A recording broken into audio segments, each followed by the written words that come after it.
इस पार प्रिय तुम हो मधु है, उस पार न जाने क्या होगा। हरिवंश राय बच्चन ने ये लाइनें यूं ही नहीं लिखी थी। सोम रस की तड़प में सुरा प्रेमियों का गला सूखा पड़ा है।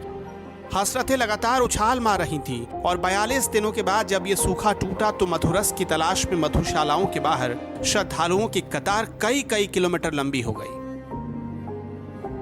ऐसा लगा जैसे माघी मेले का स्नान हो। शराब के ठेके खोलने से पहले ही सरकार ने आगाह कर दिया था कि सोशल डिस्टेंसिंग का पालन जरूरी है, लेकिन शराब के बगैर जैसे धमनियां कमजोर पड़ गई थी, मांसपेशियों में जान नहीं बची थी। शराब ना हुई दवाई हो गई, ना मिली तो जिंदा नहीं बचेंगे। आबकारी विभाग और जिला प्रशासन ने सोशल डिस्टेंसिंग सहित अन्य मानकों का पालन कराने की पूरी कोशिश की, लेकिन शराब बियर के लिए तलब इतनी तेज थी कि कौन किसकी सुनने वाला था।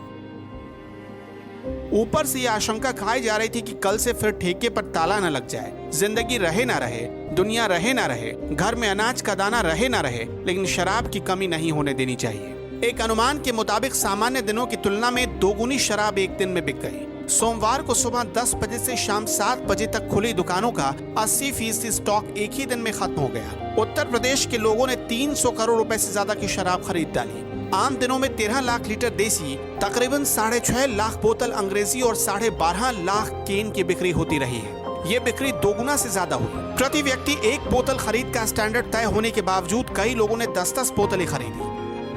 आबकारी विभाग के आयुक्त पी गुरु प्रसाद ने बताया कि कई दिनों के बाद शराब की दुकानें खुलने पर भीड़ ज्यादा थी, लेकिन अब ऐसा नहीं होगा।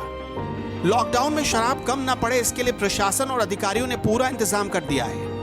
प्रदेश की सभी 25 डिस्टिलरियों में काम शुरू हो गया है। माल की सप्लाई तेज कर दी गई है। ललितपुर, आगरा, गाजियाबाद में भी दुकानें खुलने लगी हैं। उत्तर प्रदेश में 25,000 शराब की दुकानें हैं। कंटेनमेंट, हॉटस्पॉट और शॉपिंग मॉल की 1800 दुकानें बंद रही। 12,476 दुकानों में 7,36,830 पेटी देसी शराब की बची है। इसकी कीमत तकरीबन 215 करोड़ रुपए से ज्यादा है। लाइसेंस रिन्यूअल का इंतजार कर रही दुकानों में 2,49,954 पेटी देसी शराब का स्टॉक बचा है। इसकी कीमत भी तकरीबन 215 करोड़ के आसपास है। इसके साथ ही इंग्लिश दुकानों और मॉडल शॉप पर तकरीबन 9,60,036 पेटी अंग्रेजी शराब और बियर का स्टॉक बचा था। इसमें से भी ज्यादातर स्टॉक खत्म हो गए। पहले ही प्रशासन ने एक साथ सिर्फ 5 ग्राहकों को दुकान पर जाने की इजाजत दी थी। पहले से तय किया गया था कि हर ग्राहक सैनिटाइजर और मास्क लगाकर ही शराब के ठेके पर जाएगा। शराब की ओवर रेटिंग को रोकने के लिए आबकारी विभाग ने सादी वर्दी में टीम को ग्राहक बनाकर भेजने की तैयारी की थी, लेकिन सारी तैयारियां धरी की धरी रह गई। किसी भी मॉनिटरिंग के अभाव में ओवर रेटिंग जारी रही। लोग बोरी और झोला लेकर शराब खरीदने निकले। प्रयागराज में करीब 6 करोड़ की शराब बिक गई। 50,000 बोतल अंग्रेजी शराब, बियर की 10,000 बोतल और केन, देसी शराब की 40,000 लीटर बिक गई। प्रतापगढ़ में करीब 40 लाख रुपए की शराब बिकी। कौशाम्बी में इतनी शराब बिकी कि स्टॉक ही कम पड़ गई।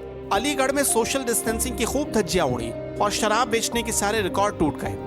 साशनी गेट की एक दुकान पर तकरीबन हर दिन 1.25 लाख रुपए की शराब बिकती थी, लेकिन सोमवार को अकेले वहां 7.5 लाख रुपए की शराब बिक गई। पूरे अलीगढ़ जिले में तकरीबन 20 करोड़ रुपए से ज्यादा की शराब की बिक्री हुई है। हाथरस में करीब 90 लाख की शराब बिकी। मतलब मौका जैसे ही मिला, बेवड़ों ने जी भरकर प्यास बुझाई।